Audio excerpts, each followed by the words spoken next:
बंगाल के गोपालपुर गांव में आज की शाम कुछ अलग ही थी। चारों ओर ठंड के साथ साथ घना अंधेरा पसरा हुआ था। आसमान में धुंध इतनी सघन थी कि कुछ ही दूरी पर खड़ा पेड़ भी साफ दिखाई नहीं दे रहा था।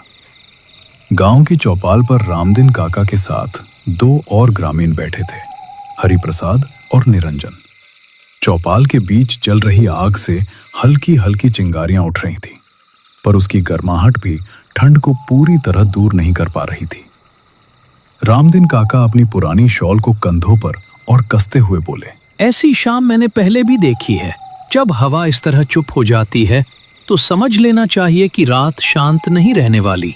हरिप्रसाद ने ठंडी सांस भरते हुए कहा, काका, आज दिन भर से मन अजीब सा बेचैन है।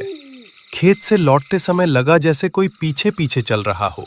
निरंजन ने तुरंत आग में सूखी लकड़ी का एक टुकड़ा डालते हुए कहा, अरे बस करो, ऐसी बातें मत करो।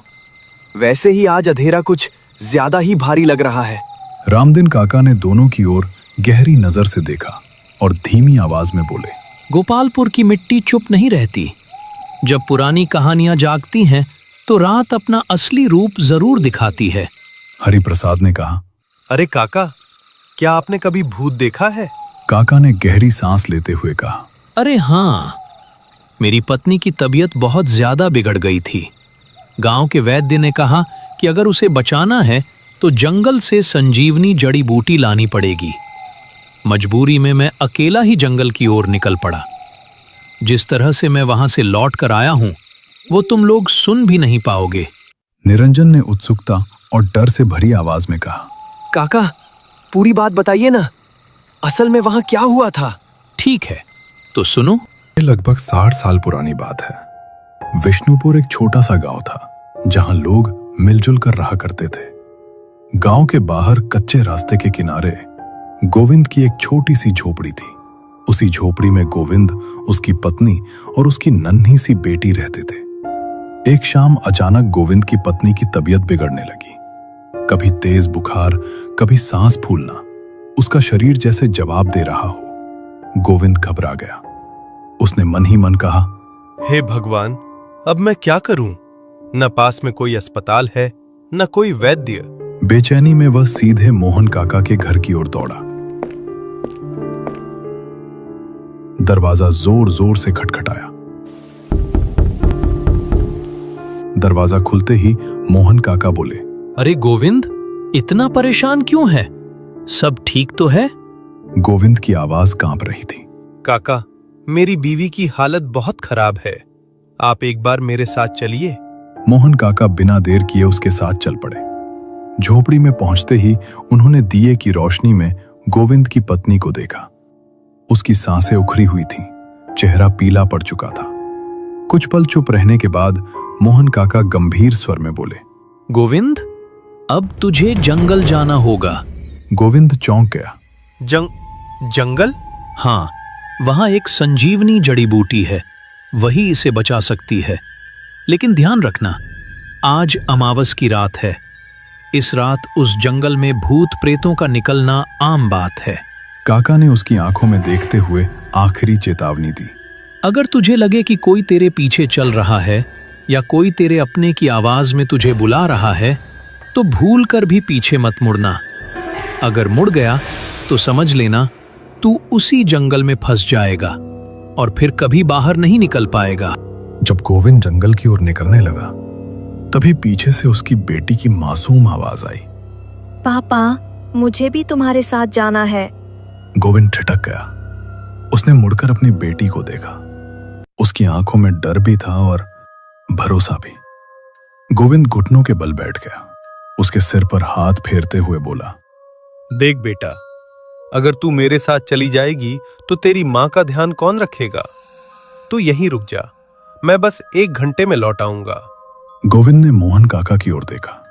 काका, अगर हो सके तो मेरी बेटी और मेरी बीवी का ख्याल रखना।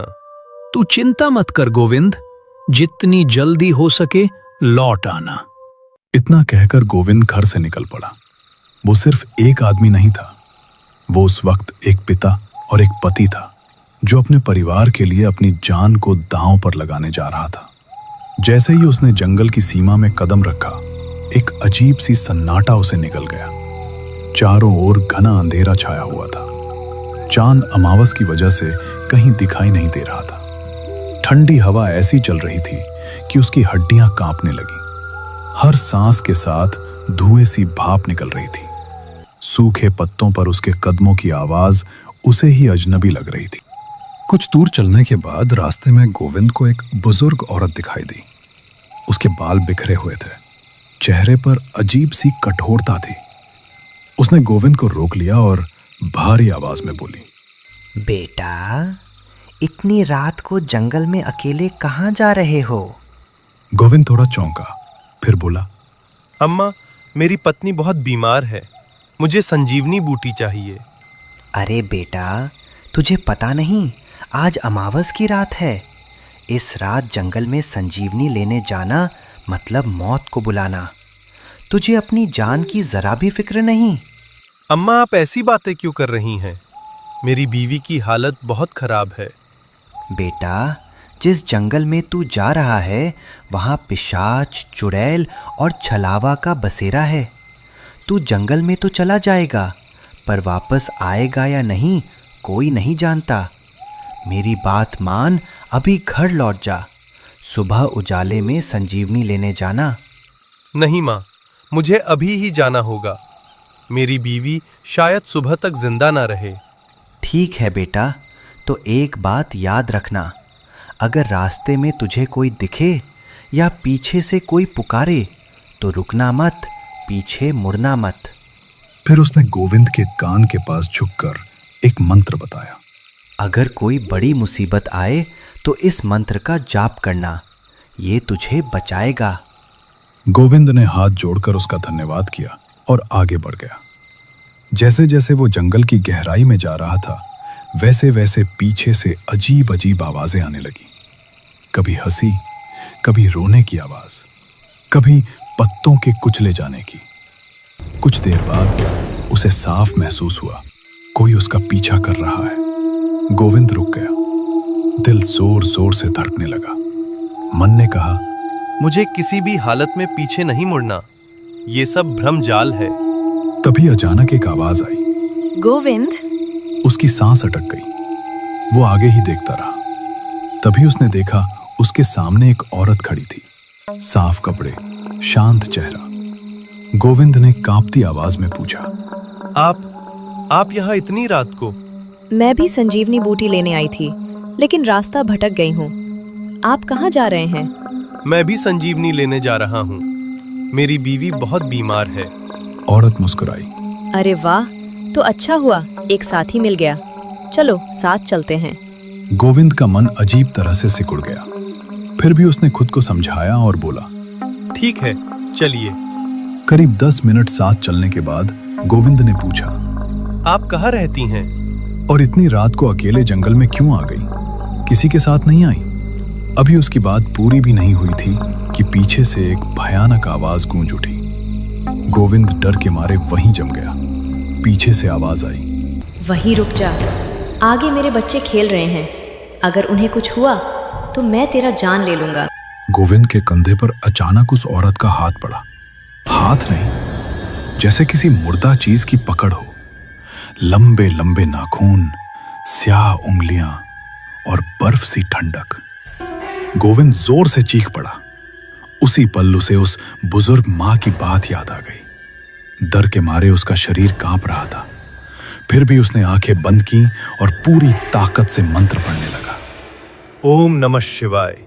ओम क्लीं काली कपालिनी रक्ष रक्ष स्वाहा। ओम ह्रीं ह्रीं भूत प्रेत विनाशाय स्वाहा। जैसे ही मंत्र गूंजा, वो भयानक हाथ अचानक गायब हो गया। पीछे से आती सारी आवाजें भी एक पल में थम गई। गोविंद ने गहरी सांस ली। पसीने से पूरा शरीर भीग चुका था। वो बिना पीछे देखे आगे बढ़ने लगा। अभी वो ज्यादा दूर भी नहीं गया था कि अचानक रास्ते में उसे अपनी बेटी दिखाई दी। वो रो रही थी। पापा, आप मुझे छोड़कर चले आए। मुझे बहुत डर लग रहा है। मुझे यहाँ से ले चलो। गोविंद का दिल भर आया। पैर अपने आप बेटी की ओर बढ़ने लगे, लेकिन तभी वो रुक गया। उसका मन जोर से बोला। मैं अपनी बेटी को घर छोड़कर आया था, वो यहाँ जंगल में कैसे हो सकती है? उसे बुजुर्ग मां की चेतावनी याद आ गई। जंगल में छलावा बसता है। गोविंद पीछे हट गया। आंखें झपकते ही वहां कोई नहीं था, न बेटी न रोने की आवाज। अब गोविंद समझ चुका था, ये जंगल उसकी कमजोरी ढूंढ रहा है। थोड़ा और आगे बढ़ने पर जंगल के बीचों बीच उसे चमकती हुई संजीवनी बूटी दिखाई दी। उसने कांपते हाथों से बूटी उठाई और जैसे ही लौटने के लिए मुड़ा, कोई अदृश्य ताकत उसे पीछे से गिरा देती है। वो जमीन पर औंधे मुंह गिर पड़ा। अचानक एक काला हाथ उसके पैर को पकड़कर घसीटने लगा। गोविंद जोर जोर से वही मंत्र पढ़ने लगा, लेकिन हाथ ने पकड़ और मजबूत कर ली। अब उसने पूरी श्रद्धा से हनुमान चालीसा पढ़नी शुरू कर दी। भूत पिशाच निकट नहीं आवे, महावीर जब नाम सुनावे। जैसे ही ये पंक्तियां निकली, वो काला हाथ चीख के साथ गायब हो गया। गोविंद उठा और बिना रुके दौड़ते दौड़ते अपने घर पहुंच गया। घर पहुंचते ही वो जमीन पर बैठ गया। उसी वक्त उसकी बेटी बोली, अरे पापा, क्या हुआ? मोहन काका सब समझ गए। उन्होंने संजीवनी बूटी से गोविंद की पत्नी का इलाज किया। कुछ ही देर में उसकी सांसें सामान्य हो गईं। अगली शाम गोविंद ने जंगल में घटी हर बात काका को बताई। मोहन काका ने गंभीर स्वर में कहा, बेटा, तू सच में बच गया। हर कोई इस जंगल से लौटकर नहीं आता। और उस रात के बाद विष्णुपुर के जंगल की ओर कोई भी अमावस की रात मुड़कर नहीं देखता। और एक वाकया सुनाता हूं, सुनो, जो मेरे दोस्त के पोते को पिशाच ने मार दिया था। शाम के ठीक 7 बजे थे। चारों तरफ घना अंधेरा पसरा हुआ था और ठंड की वजह से गांव की गलियों में इक्का दुक्का लोग ही नजर आ रहे थे। गांव की चौपाल पर मोहन काका अकेले बैठे थे। उनके चेहरे पर आज कुछ अलग सी बेचैनी थी। आंखें बार बार उसी रास्ते की ओर रुक जाती जहां से गांव में आने वाला रास्ता मुड़ता था। उसी वक्त लालू, गांव का एक किसान, रास्ते से गुजर रहा था। उसने मोहन काका को यूं परेशान बैठे देखा तो पास आकर उनके बगल में बैठ गया। थोड़ी देर उन्हें देखते रहने के बाद लालू ने पूछा, अरे काका, आज कुछ ज्यादा ही चिंतित लग रहे हो। सब ठीक तो है ना? मोहन काका ने गहरी सांस लेते हुए कहा, अरे लालू, तू तो जानता ही है, मेरा पोता शहर में पढ़ाई करता है। परसों फोन किया था उसने, बोला था कि 2 दिन बाद घर आएगा। आज उसी का दिन है। शाम के 5 बजे तक तो पहुंच जाना चाहिए था, लेकिन अब तक कोई खबर नहीं। लालू का चेहरा भी गंभीर हो गया। हाँ काका, ये तो सच में चिंता की बात है। शाम होने के बाद हमारे गांव की तरफ ना कोई ऑटो आता है, ना कोई पैदल चलने की हिम्मत करता है। ऊपर से आज अमावस भी है। हाँ रे लालू, वही तो डर है। और जिस रास्ते से वो आएगा, उस रास्ते के बारे में तो पूरे गांव को सब कुछ पता है। कुछ देर बाद दूर से कदमों की आहट सुनाई दी। अंधेरे में एक परछाई धीरे धीरे गांव की ओर बढ़ रही थी। लालू ने ध्यान से देखा और अचानक बोल उठा, अरे काका, वो देखो, कुंदन आ गया। मोहन काका ने जैसे ही सिर उठाया, उनकी आंखों में चमक आ गई। भगवान का लाख लाख शुक्र है, सही सलामत लौट आया। कुंदन जैसे ही चौपाल के पास पहुंचा, उसने देखा कि उसके दादाजी वहीं बैठे हैं। वो थोड़ा हैरान होकर बोला, अरे दादाजी, आप यहाँ बैठे हो? मोहन काका ने तुरंत सवाल दाग दिया, अरे कुंदन, इतना देर क्यों हो गया? तुझे तो 5 बजे तक पहुंच जाना था ना? अरे दादाजी, असल में ट्रेन लेट हो गई थी। ऊपर से स्टेशन से कोई भी इस गांव की तरफ आने को तैयार ही नहीं था। मोहन काका ने गंभीर आवाज में कहा, हाँ बेटा, असल में हमारे गांव आते वक्त जो जंगल पड़ता है ना, वो अब भूतिया हो गया है।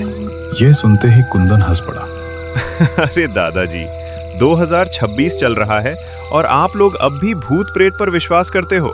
मोहन काका ने कुंदन की आंखों में देखते हुए धीमे मगर भारी स्वर में कहा, अरे बेटा, कुछ चीजें ऐसी होती हैं जिन्हें विज्ञान भी पूरी तरह समझ नहीं पाता।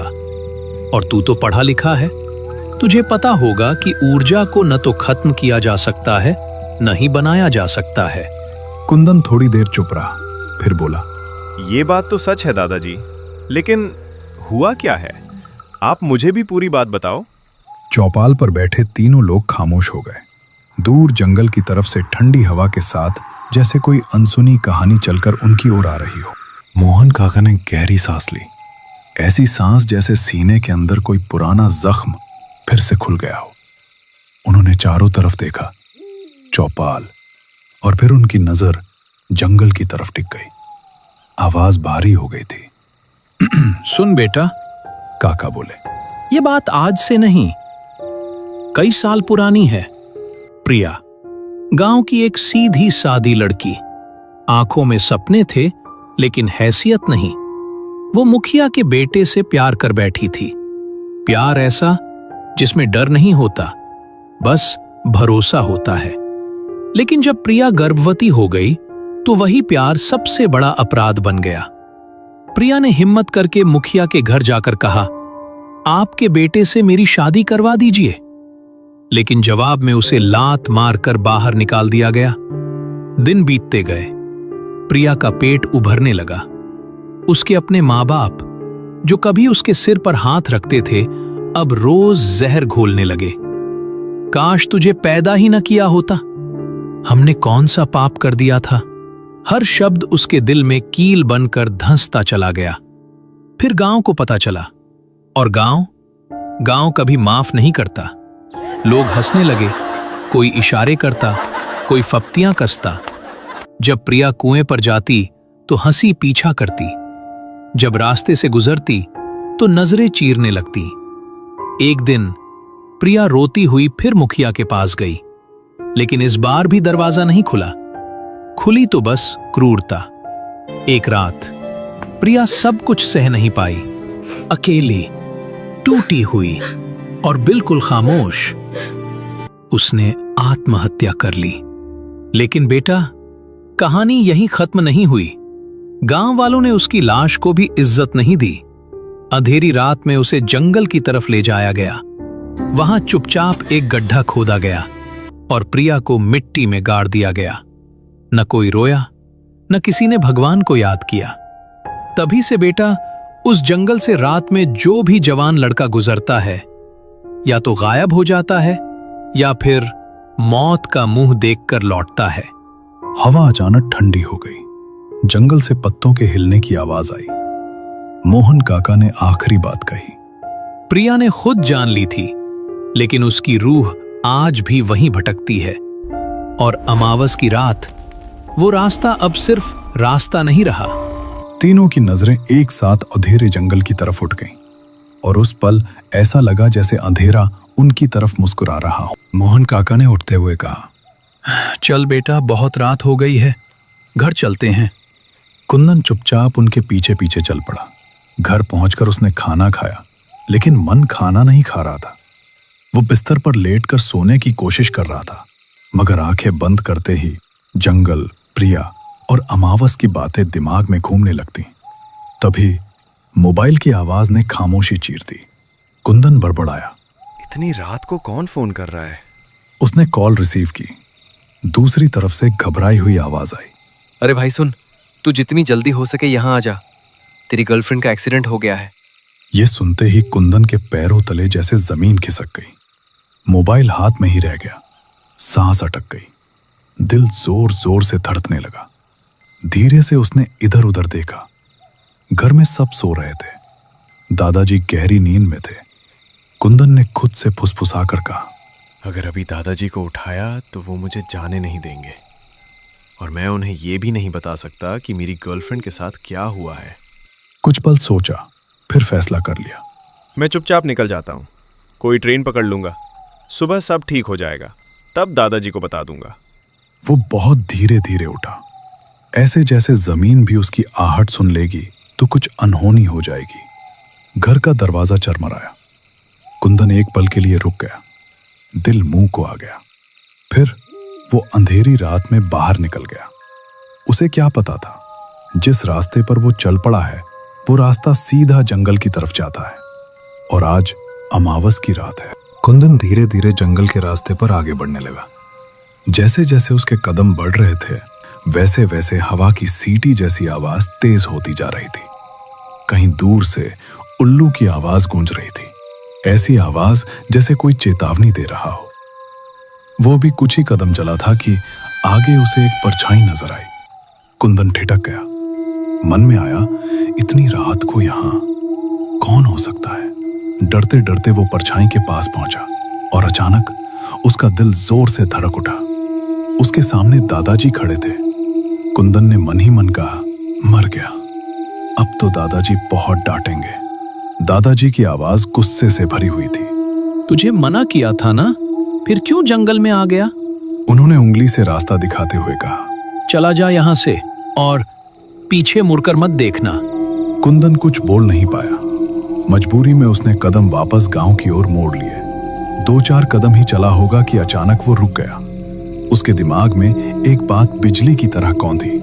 दादाजी तो घर पर है और वो सो जाएं तो सुबह 5 बजे से पहले एक बार भी नहीं उठते, तो फिर वो यहाँ कैसे आ सकते हैं? कुंदन ने हिम्मत करके पीछे मुड़कर देखा।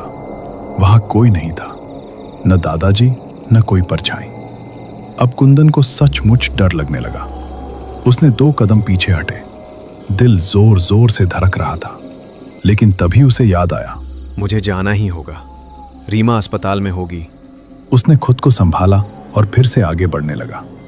करीब 10 मिनट चलने के बाद पीछे से किसी ने आवाज लगाई, कुंदन। आवाज इतनी जानी पहचानी थी कि उसके शरीर में सिहरन दौड़ गई। कुंदन पलटा। उसके सामने कॉलेज की उसकी दोस्त राधिका खड़ी थी। कुंदन चौंक गया। अरे राधिका, तुम यहाँ इतनी रात को कैसे? राधिका मुस्कुराई। उसकी आवाज अजीब सी मीठी थी। मुझे पता था तुम आने वाले हो, चलो साथ साथ चलते हैं। कुंदन का मन बेचैन हो गया, सीना भारी लगने लगा, डर अब साफ महसूस होने लगा था। तभी पीछे से फिर आवाज आई, अरे कुंदन, इतना तेज क्यों चल रहे हो? मेरे लिए तो रुको। ये आवाज सुनते ही कुंदन के पैरों तले जैसे जमीन खिसक गई।